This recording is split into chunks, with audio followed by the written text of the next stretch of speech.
Jake Coulter wiped the sweat from his forehead and squinted at the afternoon sun.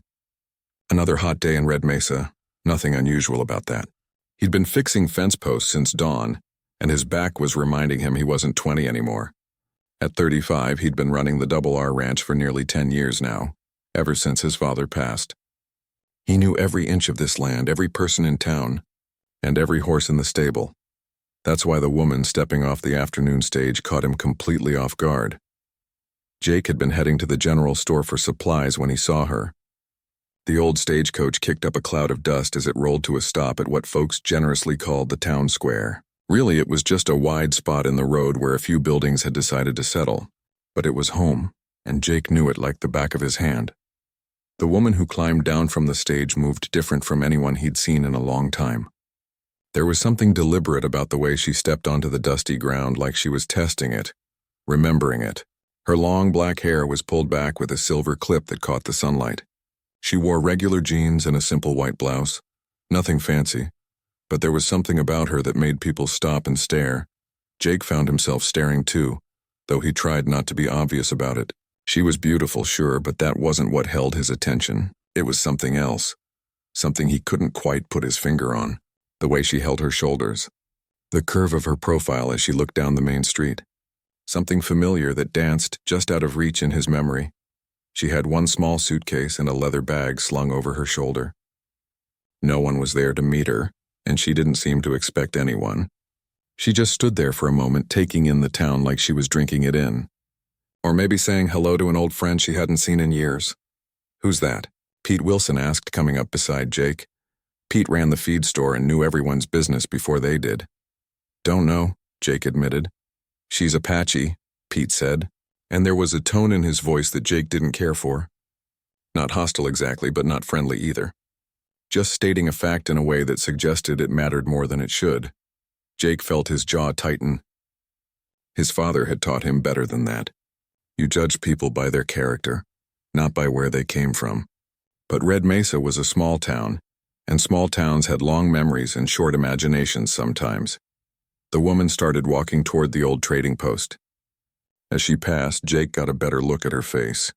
She had high cheekbones and dark eyes that seemed to see everything without really looking at anything. There was something careful about her expression, like she was ready for people to react to her in a certain way and had already built walls to deal with it. But those eyes, something about those eyes tugged at Jake's memory like a fish on a line. "Heard she's here about the Blackfeather property," Pete continued, warming up to gossip the way he always did. "You know, that 20 acres that sits right up against your northern boundary. Been in legal limbo for what, 15 years now?" Jake's attention snapped back to Pete. "The Blackfeather land? I thought that was still tied up in probate." "Was. Apparently it just got settled. That there is Ayanna Blackfeather, old Elena's granddaughter. Come back to claim what's hers, Blackfeather." The name hit Jake like a lightning bolt, sending electricity down his spine. Suddenly he was 10 years old again, racing across the desert on a pinto pony that was too big for him, racing beside another kid on a smaller horse, a girl with wild black hair that flew behind her like a flag. Her laugh was the sound of pure joy, the kind of laugh kids have before the world teaches them to be careful about showing happiness. Could it be? Could this elegant, guarded woman be little Ayanna? The same Ayanna who had taught him how to track rabbits and find water in dry creek beds? The same Ayanna who had spent 3 summers running wild on his family's ranch before she disappeared without a word? Jake's heart started beating faster. He tried to do the math in his head. He'd been 10, she'd been about 9 or 10. That was 25 years ago. The timeline fit, but she'd been all knees and elbows then, with dirt perpetually on her face and scraped knuckles from climbing trees. This woman looked like she belonged in a city somewhere, not in the dust and heat of Red Mesa. "You all right?" Pete asked. "You look like you've seen a ghost." "Fine," Jake managed. "Just surprised, that's all. Didn't know anyone was claiming that land. Well, it's going to complicate things for the ranch, I reckon. Water rights and all that. You share that creek that runs through both properties." Jake barely heard him. He was watching Ayanna disappear into the trading post, that sense of recognition growing stronger with every second. The way she moved even now had an echo of that wild child who used to leap from rock to rock like a mountain goat. He'd thought about her over the years, more than he probably should have. Wondered what happened to her. Why she never came back after that last summer. He'd asked his father about it. but all his dad would say was that her mother had taken her to Phoenix and that sometimes people had reasons for leaving that weren't anyone else's business. Jake had accepted that. The way kids accept things from adults. But he'd missed her. For years he'd missed her. She'd been his best friend during those summers. The one person who understood him without needing explanations. They'd had their own language, their own adventures, their own world, and then she was just gone. Now she was back and she didn't seem to know him at all. But then again, he'd grown a foot taller, filled out across the shoulders, and probably looked nothing like the scrawny kid in the too big hat she would have remembered, if she remembered him at all.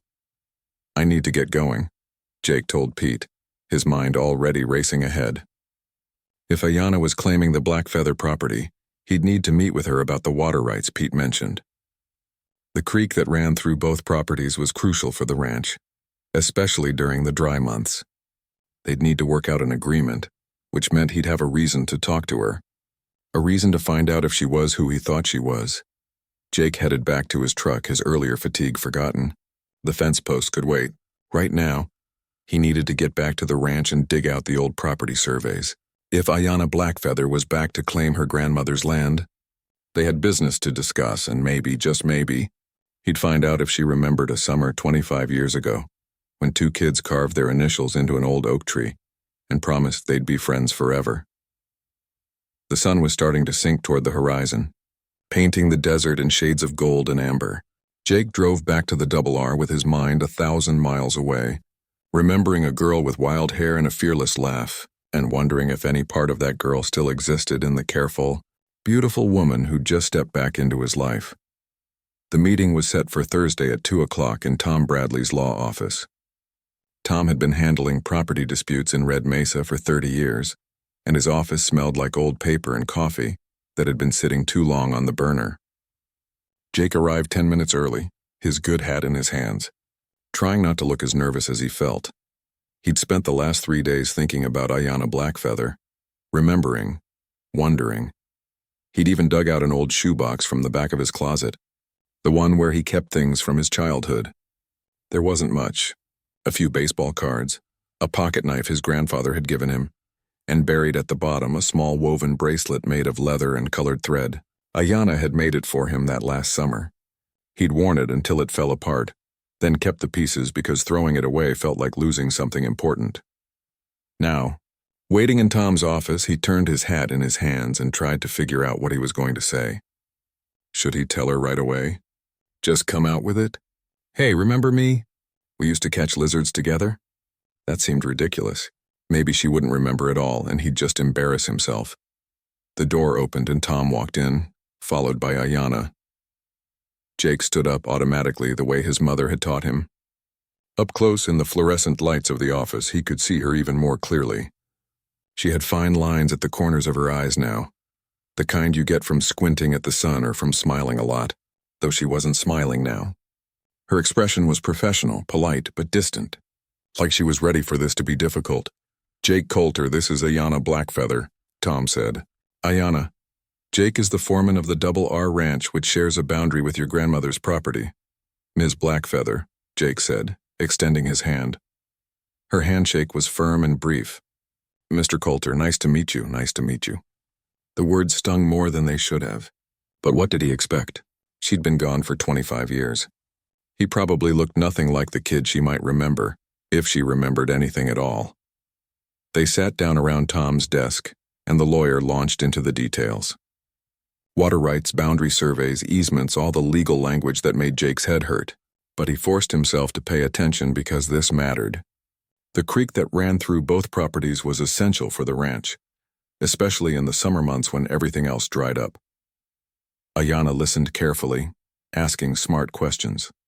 She'd clearly done her homework. At one point she pulled out a map and pointed to something, and Jake noticed she wore a silver ring on her right hand with a turquoise stone. It looked old, handmade, the kind of thing someone's grandmother might have passed down. My grandmother's will specified that the water rights should be shared equally, Ayanna said. I'm not here to cause problems. I just want to restore the property and honor her memory. Her voice was calm and educated, with just the slightest hint of something else underneath. An accent that wasn't quite there but flavored certain words.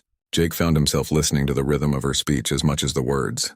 "That's fair," Jake said. "The double R has always respected the black feather claim. We're not trying to take anything that's not ours."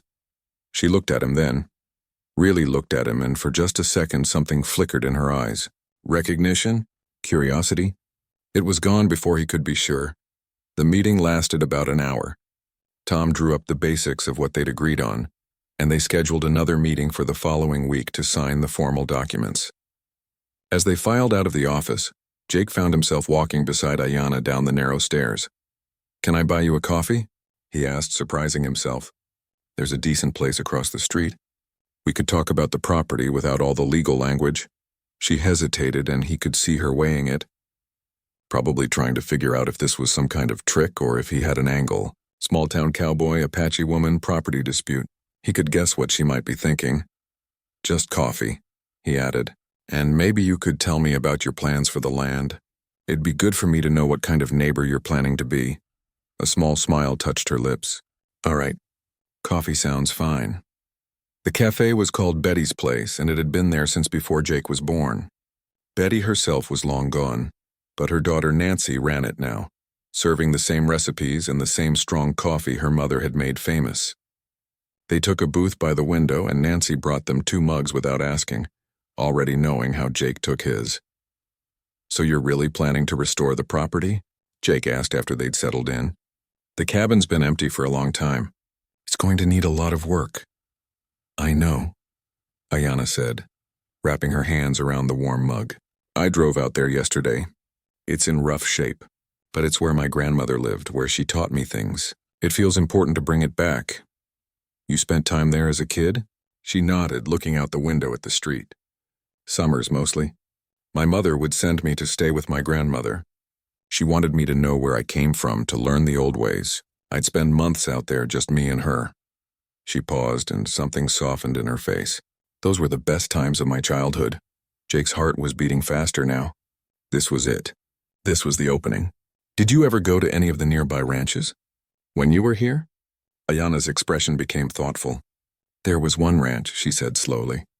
"My grandmother knew the family. They let me come over sometimes. There was a boy there about my age." She smiled, but it was distant, like she was looking at something far away. "We used to play together. Ride horses. He tried to teach me to rope cattle once, but I was terrible at it." Jake felt like someone had punched him in the chest. She did remember. "At least part of it. What happened?" he asked, keeping his voice casual. "Why'd you stop coming?" The smile faded from her face. "My mother got sick. We had to move to Phoenix for her treatment. She needed to be near the hospital, near the doctors. My grandmother wanted to come with us, but Mom said no. Said she needed to stay on the land, keep it alive." Ayanna's voice got quieter. "By the time Mom got better, years had passed. I was in high school, had friends in Phoenix. Coming back for summers didn't seem like an option anymore. And then I was in college, then working. Life just kept moving forward." "Did you ever think about it? About coming back?" "All the time," she admitted. "Especially after my grandmother passed. She left me the land in her will, but it took years to sort out the legal issues. Part of me wondered if it was a sign, you know? Like maybe I wasn't supposed to come back." She looked at him directly. "But then the paperwork cleared, and I realized I was just making excuses. I needed to come home. Home." The word hung between them.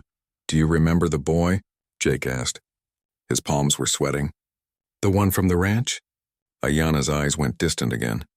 "Bits and pieces. He was kind. Patient with me, even though I was this wild kid who didn't know anything about ranch life. He had this ridiculous hat that was way too big for him." She laughed softly. "I remember thinking it was going to blow away every time the wind picked up." Jake couldn't help it. He smiled, a real smile that showed the gap between his front teeth that he'd never bothered to fix. Ayanna's coffee mug stopped halfway to her lips. She stared at him. Really stared. And he watched the realization dawn across her face like sunrise spreading across the desert. "The gap in your teeth," she whispered. "You had a gap in your teeth. And that hat, my grandmother made it for you because yours kept flying off and you couldn't hold on to the reins and chase it at the same time. She made it 3 sizes too big," Jake said quietly. "Said I'd grow into it. I kept it for years after it finally fit. Still have it, actually." "Jake?" Her voice was barely audible. "Little Jake Coulter?" He nodded, his throat tight. Ayana set down her coffee mug with shaking hands. A dozen emotions crossed her face, too fast for him to read them all. Surprise, joy, confusion. Something that might have been anger or hurt or both. "Why didn't you say something?" she asked. "In the lawyer's office, why didn't you tell me?" "I wasn't sure you'd remember," he admitted. "And I didn't know if you'd want to. It was a long time ago. We were just kids. Just kids," she repeated. But there was something in her voice that suggested those summers had meant more than that, at least to her. They sat there in Betty's cafe as the afternoon sun slanted through the windows, two people who'd once been friends trying to figure out how to bridge 25 years of silence. Outside, Red Mesa went about its business, not knowing that something important was happening over coffee and old memories. Finally, Ayana spoke. "I thought about you over the years. Wondered what happened to you. If you were still here."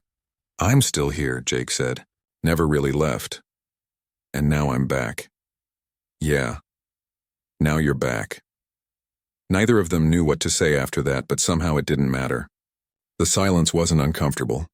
It was the kind of silence old friends can share, even when they've been apart for half a lifetime. Outside, the sun continued its slow journey across the sky, and inside Betty's cafe, the past and present finally met over 2 cups of coffee that had long since gone cold. Jake didn't tell anyone about recognizing Ayana. It felt private somehow, like something that belonged just to them, but he couldn't stop thinking about the look on her face when she'd realized who he was. That mixture of surprise and something else, something softer that made his chest feel tight. 3 days after their coffee, he drove out to the Blackfeather property. He told himself it was just to check on the shared fence line, but he knew that was only half true. The old cabin sat in a small valley surrounded by red rocks and scrub brush.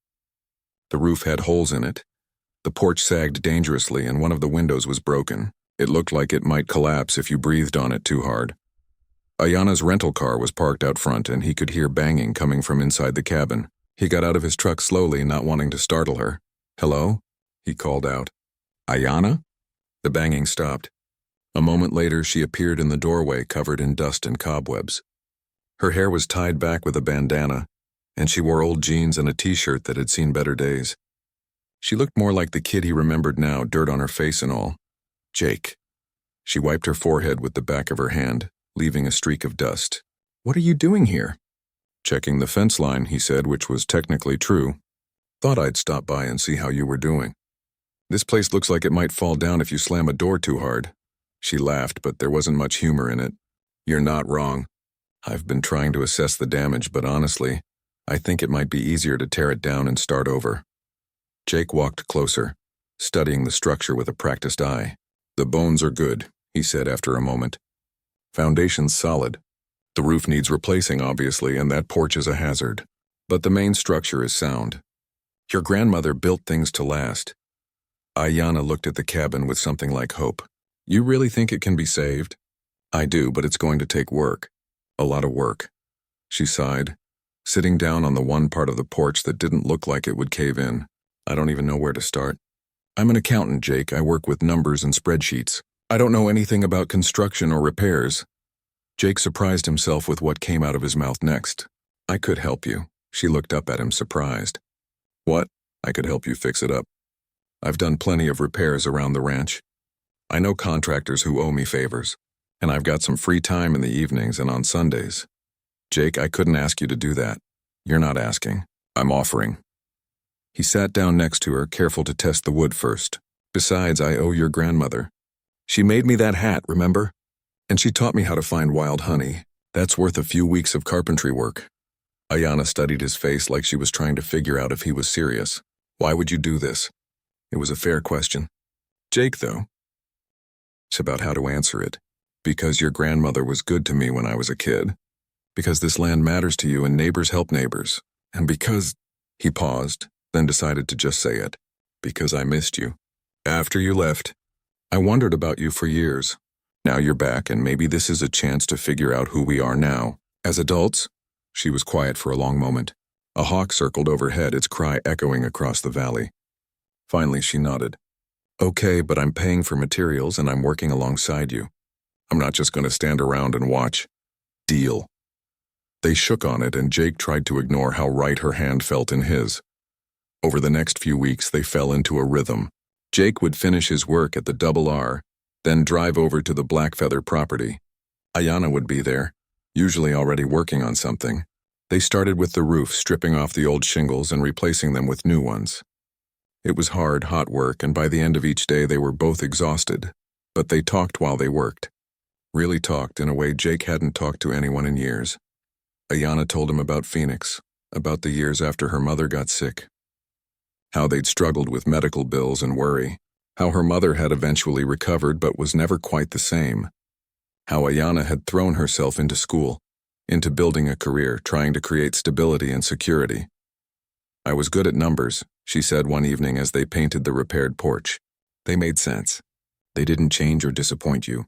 If you added 2 and 2, you always got 4. There was comfort in that." "But you weren't happy," Jake said.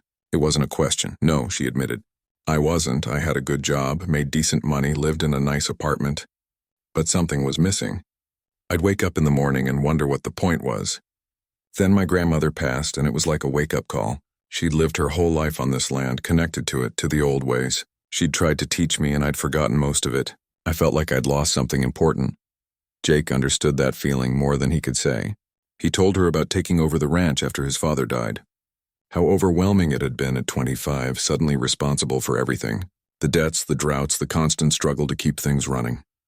"There were times I thought about selling," he confessed. "Moving to a city, finding easier work. But every time I seriously considered it, I'd ride out to that old oak tree on the north boundary and remember why this place matters. The land gets in your blood, you know? It becomes part of who you are." "The oak tree," Ayanna said softly. "We carved our initials there." "Do you remember?" "I remember everything about that summer," Jake said. They worked in comfortable silence after that, but something had shifted. The conversation had gone deeper, become more real. They weren't just old friends reconnecting anymore. They were two people discovering each other, learning who they'd become. As the cabin slowly came back to life, Jake watched Ayanna change too. The walls she'd had up when she first arrived started coming down. She smiled more, laughed more. Sometimes she'd speak in Apache, words her grandmother had taught her, and then translate for him. She told him about the traditions she was trying to relearn, the ceremonies and practices that connected her to her heritage. "My grandmother used to say that healing isn't just for the body," Ayanna said one Sunday afternoon. They were sitting on the newly repaired porch taking a break. "It's for the spirit too. She practiced traditional healing here, helped people from all over. I want to honor that. Maybe create a space where people can come to reconnect with the old ways." "That sounds beautiful," Jake said, and he meant it. She looked at him then, really looked at him, and something passed between them, something that felt both new and ancient, like it had been waiting all these years to wake up. "Jake," she started, then stopped. "Can I ask you something?" "Anything. Why didn't you ever leave?" "You said you thought about it, but you stayed. Was it just the land?" He thought about how to answer. The truth was complicated, tangled up with loyalty and responsibility and love for a place that most people would never understand. But there was something else too, something he'd never admitted out loud. "After you left," he said slowly, "I kept thinking you might come back. Every summer I'd watch the road hoping I'd see you. It sounds stupid now, but I couldn't shake the feeling that if I left, I'd miss you. That somehow, someday you'd return, and I wanted to be here when you did." Ayanna's eyes glistened with unshed tears. "Jake, I know," he said gently. "We were kids. You had your own life to live, your own path to follow. I'm not saying I sat around pining for 25 years. I dated, had relationships, lived my life. But there was always this small part of me that remembered a girl who taught me that the desert was beautiful, that there was magic in ordinary things if you knew how to look for it." She reached over and took his hand. It was a simple gesture, but it felt monumental. "I'm glad you stayed," she whispered. "I'm glad you're here." They sat there on the porch as the sun painted the sky in shades of orange and purple. The cabin stood solid behind them, proof of what they could build together. Around them, the desert was coming alive with the sounds of evening crickets and coyotes beginning their nightly songs. For the first time in years, Jake felt like he was exactly where he was supposed to be, not just on this land, but in this moment, with this woman whose hand fit perfectly in his. The past had brought them together once. Now the present was giving them a second chance. And Jake was determined not to waste it. The cabin was nearly finished. 6 weeks of evenings and Sundays had transformed it from a falling-down relic into something that could be a home again. Fresh paint, new windows, a solid roof overhead. Ayanna had hung curtains in the windows and planted wildflowers along the path. It looked lived in again, loved again. But something had shifted between Jake and Ayanna, and neither of them quite knew what to do about it. They'd become careful around each other. Too polite. Jake caught himself watching his words, second-guessing everything he said. Ayanna seemed to do the same, and the easy conversation they developed started feeling stilted and awkward. The work on the cabin was almost done, and Jake realized with a sinking feeling that once it was finished, he wouldn't have a reason to come by every day. The thought of that made his chest ache in a way he didn't want to examine too closely. It was a Saturday morning when things finally came to a head. Jake had promised to help Ayanna repair the old fence around what used to be her grandmother's garden. He showed up with fence posts and wire, ready to work. But when he got there, Ayanna was sitting on the porch steps and she looked like she'd been crying. "Hey," he said, setting down his tools and moving toward her. "What's wrong?" She wiped at her eyes quickly. "Nothing. It's stupid. Doesn't look like nothing." He sat down beside her, close but not touching. "Talk to me." Ayanna was quiet for a long moment, staring out at the desert. Finally, she said, "I got a call from my boss in Phoenix. They want me back. They've held my position as long as they can, but if I don't return by the end of the month, they're giving it to someone else." Jake's heart dropped into his stomach. "What did you tell them?" "I said I'd think about it." She turned to look at him and her eyes were full of confusion and pain. "Jake, I don't know what to do. That job is everything I've worked for. It's security. It's stability. It's the life I've built. But you're not happy there," Jake said quietly. "You told me that. I know. But being happy doesn't pay the bills. It doesn't make sense to throw away a good career for what? To live in a cabin in the middle of nowhere? To chase some romantic idea of reconnecting with my roots?" She shook her head. "That's not realistic. That's not how the real world works." Jake felt something crack inside his chest. He understood what she was really saying. She was afraid. Afraid of making the wrong choice, afraid of giving up everything she'd built, afraid of taking a risk that might not pay off, and maybe she was afraid of him too, of what was growing between them. "You're right," he said, even though the words hurt to say. "It doesn't make sense. Not on paper, anyway. Phoenix is safe. It's the smart choice." Ayanna looked at him and something in her expression broke. "Then why does it feel so wrong?" "Because maybe the smart choice isn't always the right choice," Jake said. "Maybe sometimes you have to listen to something other than logic." "Like what?" "Like your heart." They sat there in the morning sun, and Jake could feel everything he wanted to say building up inside him. All the things he'd been holding back, being careful about. But what was the point of being careful if she was going to leave anyway? "Ayanna," he started, then stopped. This was harder than he thought it would be. That first day when you got off the stage and I saw you, I thought my heart was going to stop. And then when I realized who you were, it was like the universe was giving me a second chance at something I didn't even know I'd lost." She was looking at him now. Really looking, and he couldn't stop. "These past few weeks, working on the cabin with you, talking with you, just being around you, it's been the best part of my day. The best part of my year, if I'm being honest. And I know we're not kids anymore, and I know it's complicated, but I can't let you leave without telling you that He took a breath. "I'm falling for you. Maybe I be. I am falling for you since we were 10 years old and I just didn't know what to call it back then." Ayanna's eyes were wet again, but she was smiling through the tears. "Jake, I'm not asking you to give up everything for me," he said quickly. "I'm not that selfish, but I am asking you to think about what you really want. Not what makes sense, not what's safe, but what you actually want. Because life's too short to spend it doing things that don't make you happy." "You make me happy," she whispered. "Being here makes me happy. But I'm scared." "Of what?" "Of making a mistake. Of throwing away everything I've worked for and then having it not work out. Of—" She paused, then said it. "Of losing you again. We just found each other. What if we try this and it doesn't work? What if I stay and 6 months from now we realize we don't actually fit? Then I've given up my job, my life in Phoenix, for nothing." Jake understood that fear. He'd had similar thoughts himself late at night. "I can't promise you it'll work," he said honestly. I can't promise you we won't mess it up or hurt each other or figure out we're better as friends. But I can promise you that I'll try. And I can promise you that staying in Phoenix because you're afraid of what might happen here isn't living. It's just surviving." Ayanna let out a shaky laugh. "When did you get so wise?" "I'm not wise. I'm just a guy who's tired of wondering what if." He reached over and took her hand. Stay, give this a chance. "Give us a chance. If it doesn't work out, you can always go back to Phoenix. But if you leave now, we'll never know what could have been." She squeezed his hand and they sat there in silence for a while. A breeze kicked up, carrying the smell of sage and dust. Somewhere in the distance, a hawk called out. "I need to show you something," Ayanna said finally. She stood up, pulling him with her. "Come on." She led him around the cabin, past the garden, to where the property line met the Double R Ranch, and there, standing massive and ancient against the blue sky, was the oak tree. Their oak tree. Jake hadn't been here in years, had almost forgotten about it. But Ayanna walked right up to it, her fingers finding the spot where they'd carved their initials all those years ago. The bark had grown around the letters, making them deeper, more permanent. "I came here last week," she said softly. "I'd almost forgotten about this tree. But then I found it.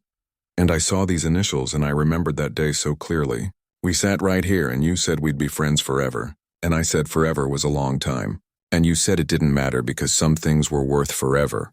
Jake moved closer, looking at the carved letters. They were crude and crooked, the work of children's hands. But they'd lasted. Against weather and time and 25 years of separation, they'd lasted. "I was in love with you even then," he said quietly. "I didn't have the words for it, but I knew you were special. I knew losing you would hurt. And it did. For a long time." Ayanna turned to face him and there were tears streaming down her face now. "I loved you too. I never forgot you, Jake, even when I tried to move on. To build a different life, there was always this empty space where you used to be. It doesn't have to be empty anymore," Jake said. She looked up at him, at his face that was both familiar and new, at the man who'd once been a boy she'd run wild with under the desert sun, and she made her choice. She kissed him. It was soft and sweet and tasted like tears and hope and coming home. Jake wrapped his arms around her and pulled her close, and for the first time in 25 years, that empty space inside him filled up completely. When they finally pulled apart, both breathing hard, Ayanna was laughing and crying at the same time. "I'm going to call my boss on Monday," she said. "I'm going to tell him I'm not coming back. Are you sure?" Jake asked because he needed her to be certain. Needed her to choose this for herself, not just for him. "I'm terrified," she admitted. "But I'm sure. This is where I'm supposed to be. This land, this place, you. This is home. It always was. I just had to leave to figure that out." Jake kissed her again, softer this time, taking his time. They had time now. All the time in the world, so what happens now? Ayanna asked when they finally broke apart. Jake smiled, the gap in his teeth showing. "Now we figure it out together. One day at a time," she nodded, leaning into him. Around them, the desert stretched out endless and beautiful. Above them, the oak tree's branches rustled in the wind, holding their carved promises like a secret. They'd made those promises as children, not knowing what they meant. But now, as adults, they were choosing to keep them, and that made all the difference. The cabin stood finished behind them. The land spread out around them. And for the first time in a very long time, both Jake and Ayanna felt like they were exactly where they belonged. Together. 6 months later, the desert was painted in the colors of autumn. The cottonwoods along the creek had turned gold, and the air had that crisp quality that made everything feel sharper, clearer. Jake stood on the porch of the black feather cabin, watching the sun rise over the red rocks, and smiled. It hadn't all been easy. Nothing worthwhile ever was. After Ayanna called her boss and quit her job, there'd been a moment of panic. She'd sat on the cabin floor that night, laptop open, looking at her bank account and wondering if she'd just made the biggest mistake of her life. Jake had sat with her, not saying much, just being there. Sometimes that was all you could do. But then things started falling into place in ways neither of them expected. Ayanna had started offering bookkeeping services to the local ranchers and small businesses. Turned out Red Mesa desperately needed someone who was good with numbers and actually understood the unique challenges of running operations out in the middle of nowhere. Within a month, she had more clients than she could handle. The money wasn't what she'd made in Phoenix, but it was enough. And she could do it from home, from the land her grandmother had loved. More importantly, she'd started learning the old ways again. An elderly Apache woman named Rita, who lived 2 towns over, had heard about Elena's granddaughter returning and reached out. Rita had been one of her grandmother's closest friends, and she'd agreed to teach Ayanna the healing practices and ceremonies that Elena had wanted passed down. Once a week, Rita would come to the cabin and they'd spend hours together. Ayanna learned about plants and prayers, about the proper way to burn sage and cedar, about the songs that were meant to heal and the stories that were meant to teach. She learned the language she'd half forgotten, the words feeling both foreign and familiar on her tongue. Jake watched her bloom. That was the only word for it. She seemed to unfold like a flower that had been closed up tight, finally getting the sun and water it needed.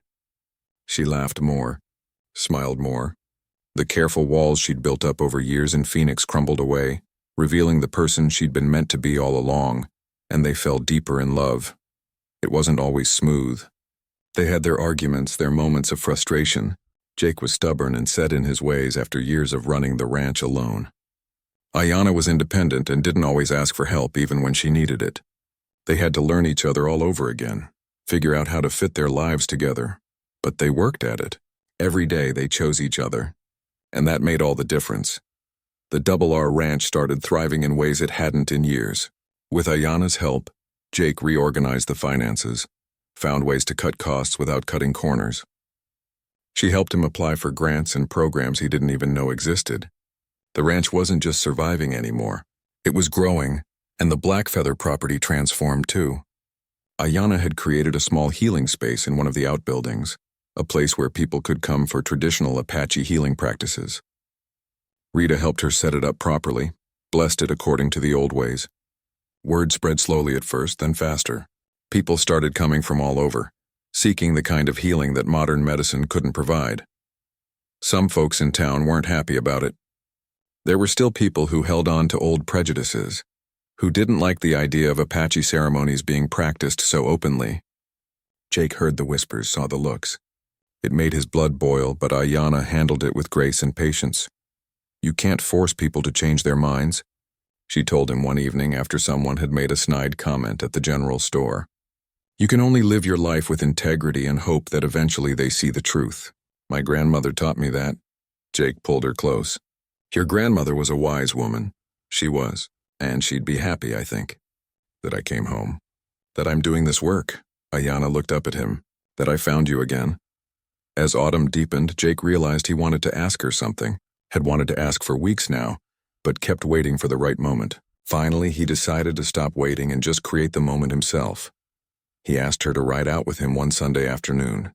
They saddled up 2 horses, the same way they'd done as kids, and headed toward the boundary between their properties. Toward the oak tree. They'd been there many times over the past months, but it never got old. The tree stood like a guardian, watching over both their lands, holding their history in its bark. Jake dismounted and helped Ayanna down, even though she didn't need help. Some gestures were about more than necessity. "I've been thinking," he started, then stopped. His heart was hammering so hard he was sure she could hear it. "That's dangerous," Ayanna teased, but her smile was soft. "Remember what I said when we were kids? When we carved these initials?" She touched the old carving, her fingers tracing the letters they'd made so long ago. "You said we'd be friends forever." "I said some things were worth forever." Jake took her hand, holding it in both of his. "I still believe that.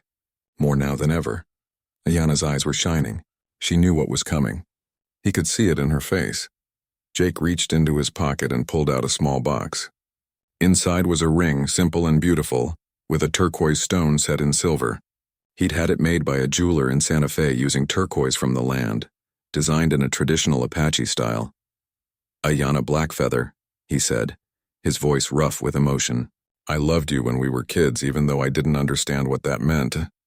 I loved you through all the years you were gone, even when I tried not to. And I love you now. More than I thought it was possible to love another person. You make me better. You make everything better." He took a breath. "Will you marry me?"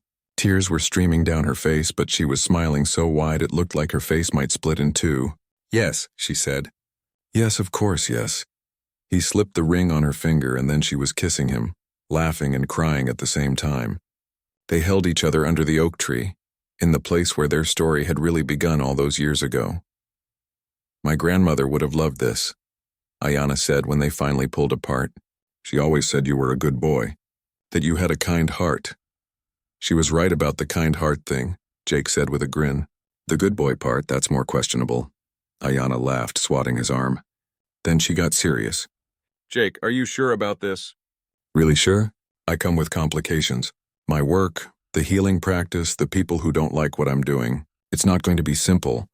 Nothing worth having is simple, Jake said, and I've never been more sure of anything in my life. We've already lost 25 years. I'm not wasting another day. They stood there as the sun began to set, painting the sky in shades of orange and pink and purple. The desert spread out around them, beautiful and harsh and home. Two properties that had once been separate were slowly becoming one, not just in legal terms, but in spirit. The water from the creek flowed through both, nourishing both, connecting them in ways that went deeper than ownership or boundaries. In the distance, they could see both the cabin and the ranch house. Two homes, two histories, two families coming together to create something new. Over the next few months, they planned a wedding that honored both their traditions. It would be small, held here on the land under the oak tree. Rita would perform the ceremony, blending Apache traditions with modern vows. They'd invite the whole town, even the ones who'd been unkind because Ayanna believed in building bridges instead of walls. But that was all in the future. Right now, in this moment, it was just the two of them and a promise they'd made as children, that they were finally old enough to keep. Jake had waited his whole life for Ayanna to come home.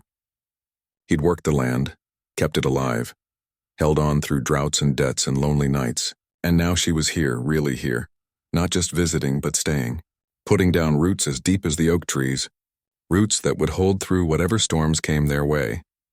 Ayanna had spent years running from herself, from her heritage, from the voice inside that kept calling her home. She'd built a life that looked good on paper, but felt empty inside, and then she'd found the courage to come back, to reclaim what she'd lost, to become who she was always meant to be. They'd both been searching for something. It turned out they'd been searching for each other. As the stars began to appear in the darkening sky, they mounted their horses and rode back toward home.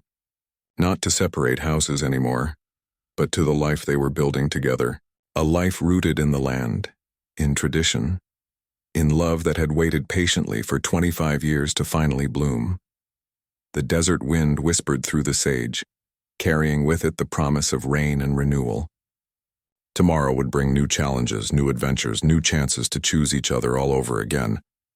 But tonight, riding side by side across the land they both loved, Jake and Ayanna were simply happy. Simply home, simply together, the way they were always meant to be.